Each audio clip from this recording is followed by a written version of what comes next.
why I recommend this album so much is because it's huge in terms of what it did musically and historically for the band and just for rock and roll in general. There's this throughput through the album that is a theme of life and some of the darker sides of life that you will probably pick up on.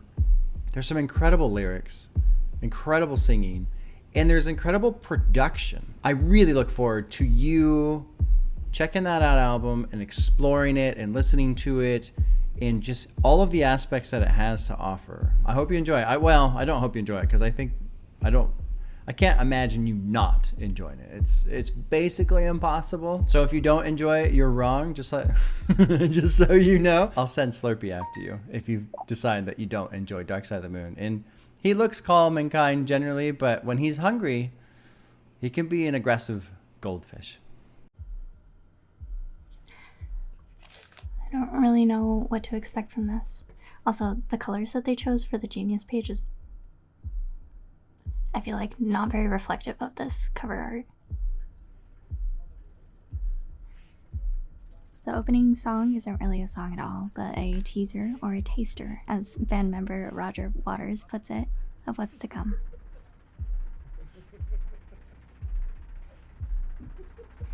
The title, Speak to Me, comes from some interviews the band did with their peers, and you can hear a few clips sprinkled throughout the album.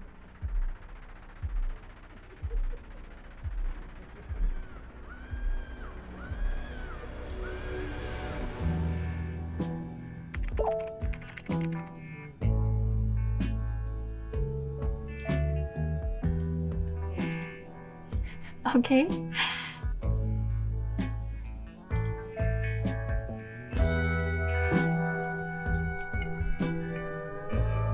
This is so pretty.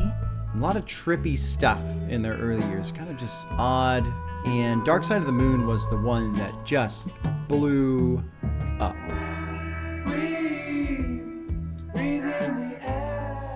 Following the heartbeat from the previous track, the first line is a first breath.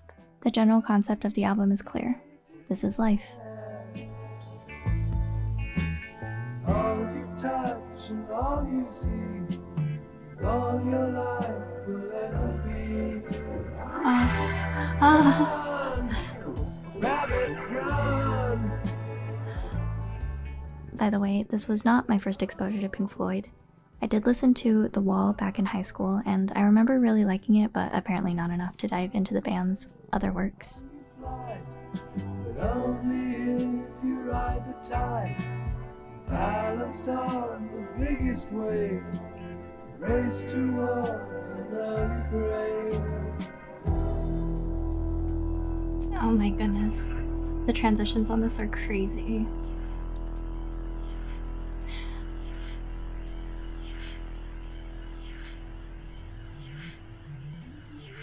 Oh my god.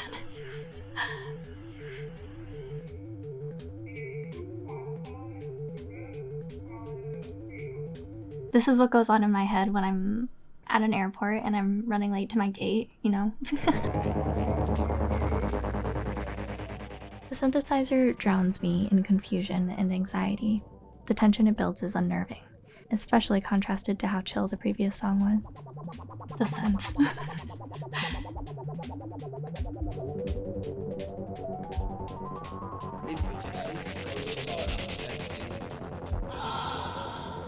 Oh my god. Even the band members seem to disagree on the meaning of this track. Some saying it's about the exhaustion of constantly traveling for shows, others saying it's about the fear of flying. I think it can be about both.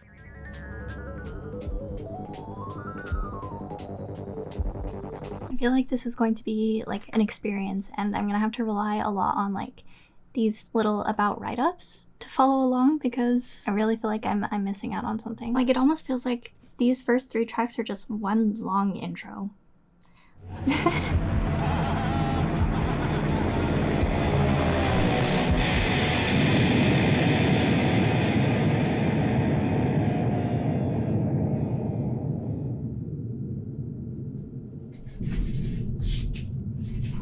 Is that a bomb?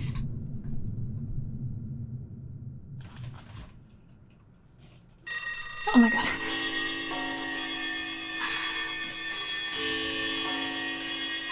And you have to keep in mind, this came out in the 70s, where, you know, nobody's using computers or any kind of technology to record these things. So when you listen to time and all the alarm clocks go off, they had to do that manually. And it sounds incredible. Still, it sounds incredible. Imagine it's just 7 minutes of that. Just this whole thing is so suspenseful. In my head, I kept wanting to say these were some kind of metal drums, but today I learned about rototoms. Anyway, I think they sound nice. In general, lots of experimental instrumentation. I also love those bells.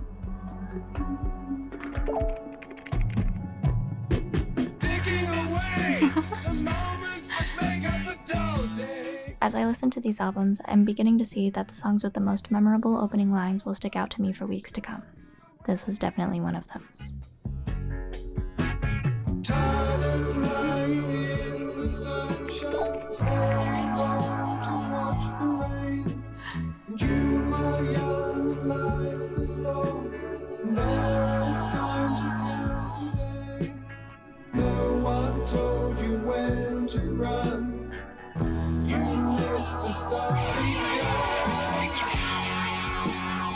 Wow.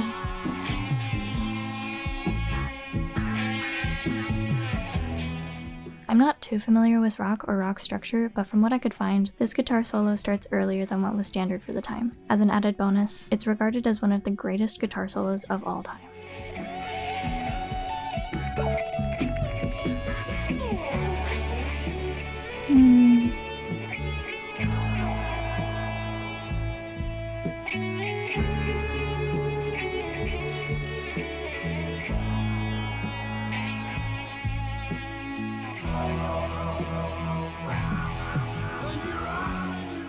I didn't really have a mega quarter life crisis this year, but I have one of those pretty much every month when I feel like I don't know what to do with my life, or that I'm doing the wrong things, or that I feel like I should be doing something better with my time. Going through one of those right now. I am not including that.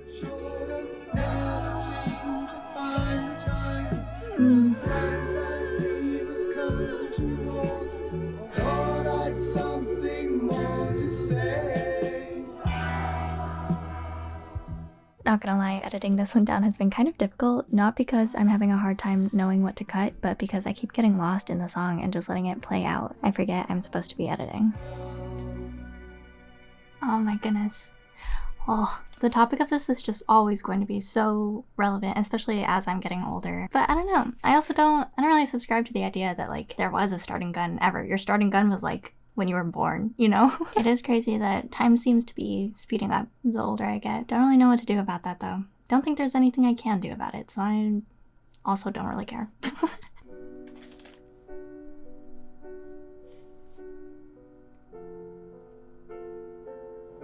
Is this not what I was just talking about? Oh, sorry, I was reading ahead.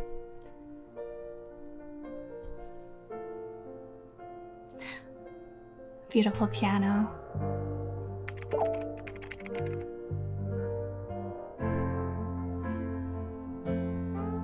And I am not frightened of dying. Any time will do, I don't mind.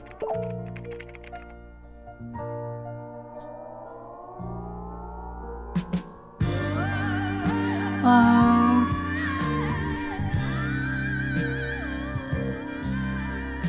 And there's a song that I love. It's called The Great Gig in the Sky. It's very vocal oriented. There's lots of music being played too, but the vocals are incredible. Oh my god. They were just made up on the spot. The song is about life and growing old and eventually dying, and it's an incredible track. I think the singer, I think she did it on the second or third take, and Pink Floyd was like, okay, yeah, good, that'll work. Jesus Christ. It was there are interviews with her in the band where they both tell their side of the story of what went down with that recording, because according to her, they didn't really explain to her what they wanted. And so initially what she was doing, they're like, no, don't do that, kind of do this. And then she just belted out this thing, and they're like, yeah, that's it. But according to her, they weren't overly impressed at the time. Claire Torrey, oh my god. What a performance.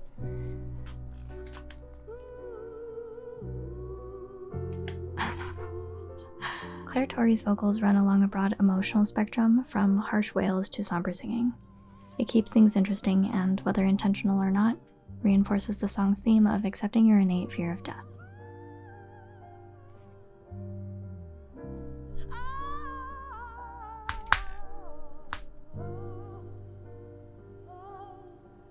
I bet you that took the world by storm. That was crazy. And I would love to look up the sheet music for this. I don't play the piano anymore, but I don't know, playing the piano is kind of a process. I feel like you really get to be part of it, and that's kind of what's coming to my mind is like, how am I supposed to express this without actually participating? Whoa. Ching. And similar to the sound collage of clocks on time, putting together all the money sound effects was a very manual process. Whoa. Drilling holes in pennies and putting together bags of cash to get the sounds they wanted.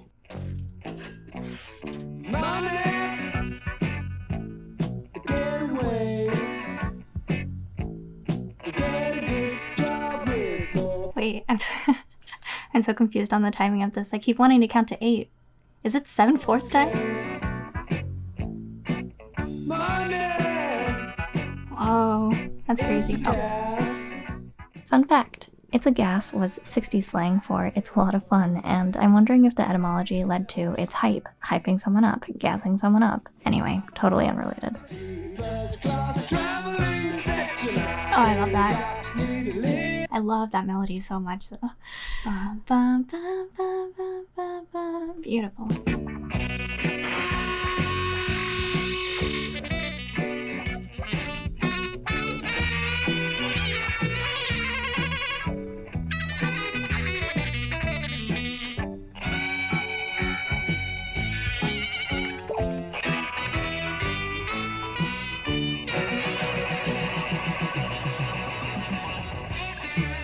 Oh my god.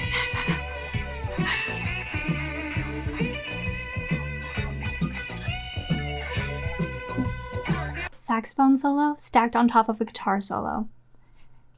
Bonkers.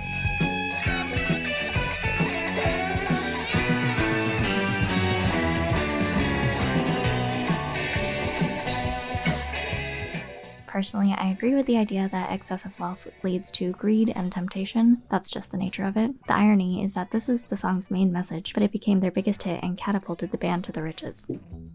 Oh my god.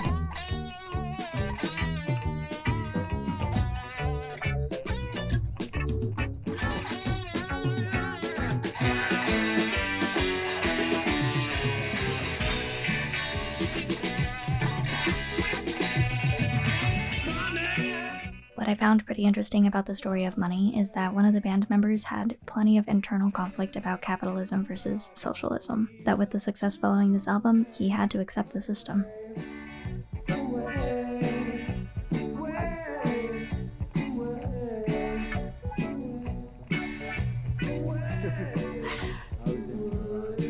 Yes, absolutely. I certainly was in the right.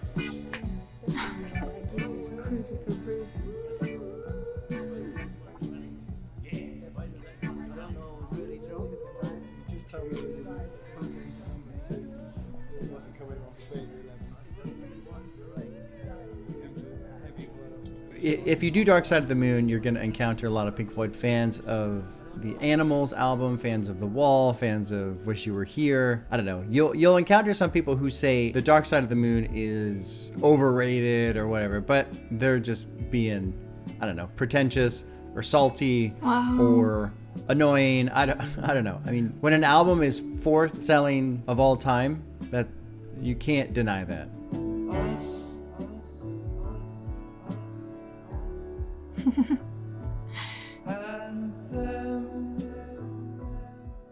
To me, probably the coolest thing about the birth of this album was that it was essentially created over the course of a live tour, where they tinkered with and refined things, learning from each performance. I don't know if that's a common thing, but I don't think I've ever heard of an album creation story like that.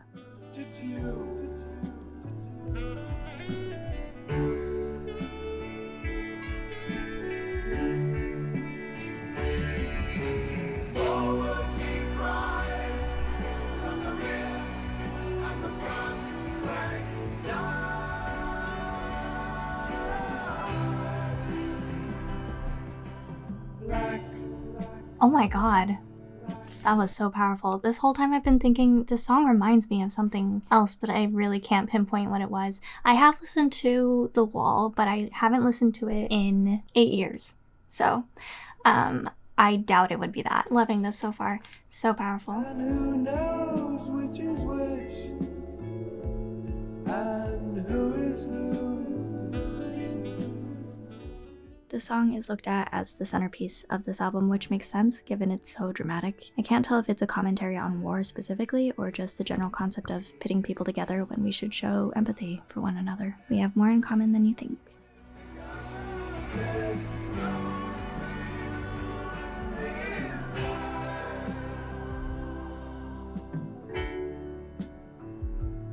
Oh my god. The structure on this one is so unique. There's not really a chorus. I mean, I guess you could argue that like this section is very similar to this section, but since they're different lyrics and they're still moving the story along, it's so interesting. But I am digging deep in my brain archives trying to figure out what song it reminds me of, and the lyrics that come to mind is, "Can you help me under?"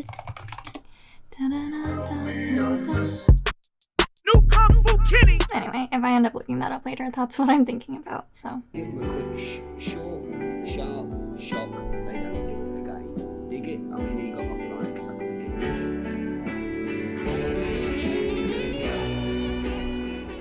Same sax player as on Money returns for this solo on Us and Them.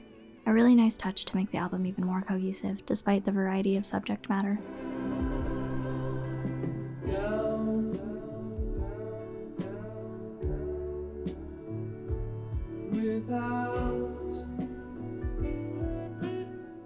This song started as an interesting chord progression, initially written for a film called Zabriskie Point, but it was ultimately scrapped for that, and the director said, "It's beautiful, but it's too sad, you know? It makes me think of church."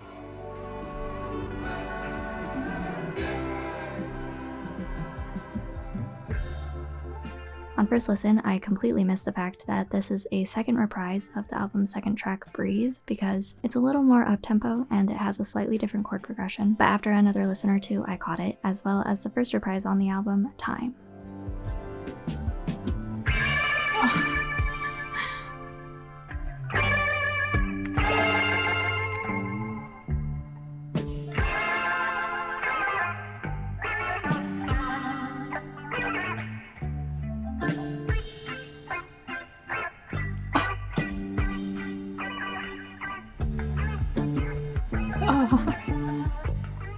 They play a lot with rhythm, and the synthesizers play a bit with the guitars and the organs. Guitarist Gilmore said that the song isn't a vital part of the narrative, but there are moments when it's nice to get off the leash and just play.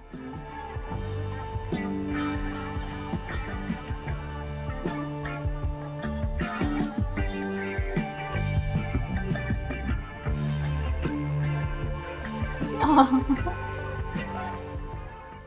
You can have whatever color you want as long as it's black, as Henry Ford so memorably put it. Many fans think of this song title as commentary on the phrase and the illusion of choice in life. Since there are about 10 major consumer brands now that your money gets funneled into, I believe the statement holds true even today.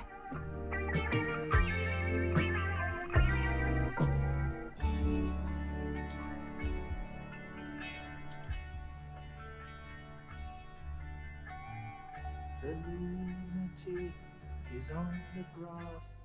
This song is inspired by Syd Barrett. I vaguely remember writing a paper on him for a psychology class in high school. Despite that I'm not familiar with any of his musical work, I can tell that he was an integral part of Pink Floyd, as he seems to be infused in this album. Moon is on the path.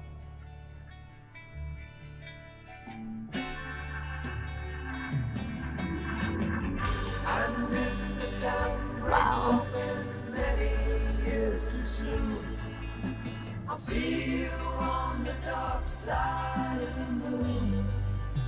He said the album title.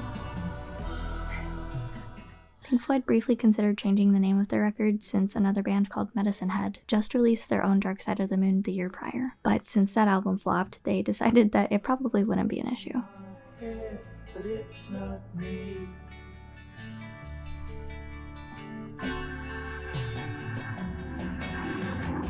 And if the cloud bursts, thunder in your ear, you shout, no one seems wants to hear.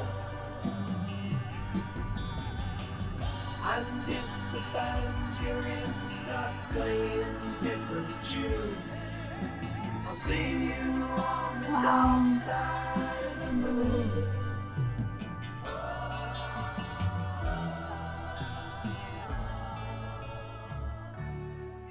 Barrett's schizophrenia impacted his ability to be in Pink Floyd. At gigs, he would start performing different songs than the rest of the band. To him, his band was playing different tunes. But Rogers isn't invalidating that with the lyrics. There is a lot of sympathy, compassion, and even admirability in these lyrics. It's not that a mental disorder makes you unfavorable, or that your disorders are inherently wrong, but that everybody has uniqueness, and that maybe you're not wrong to want to do things differently from others.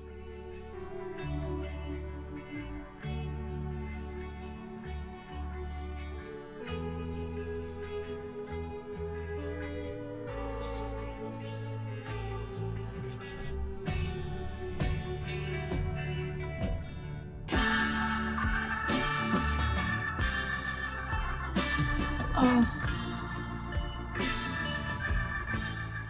The grand finale, the curtain call, and I personally think the song most represented by the album cover. It just builds and builds and builds, pulling in earlier themes, maybe like life flashing before your eyes before the end. Oh. And all you destroy, and all that you do, and everyone you fight, Oh my god. and all that is now. So, we've reached the end, and while Breathe was the start of life, now we're reflecting on it. A mirroring device we've definitely seen on this channel before, but I love it. The sun is a great spot on you.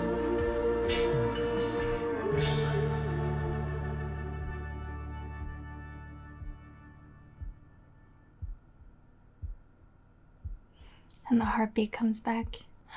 Wow, I'm really blown away. What a great listen. I kind of feel like everything was building up to that ending song. So I felt a lot of closure from that. That was great. Yeah, super excited to get into the shallow dive research section of my format, right? But if you don't know, this is like an album swap that I'm doing with Bob the Pop Pop. So if you want to go see what I recommended to him on his channel, please do. I think that you'll like it. Thank you for the suggestion. Thank you for listening with me. This one was kind of a short one, but you know, we'll definitely be getting a lot of re-listens on this. Yeah, certified classic, so okay, bye. Path, I do have to say that, per our agreement, right, with this exchange of reaction videos, I'm going to fail on one portion of my end, which is talking about Dark Side of the Moon for 15 to 30 seconds, because that's impossible and it can't be done.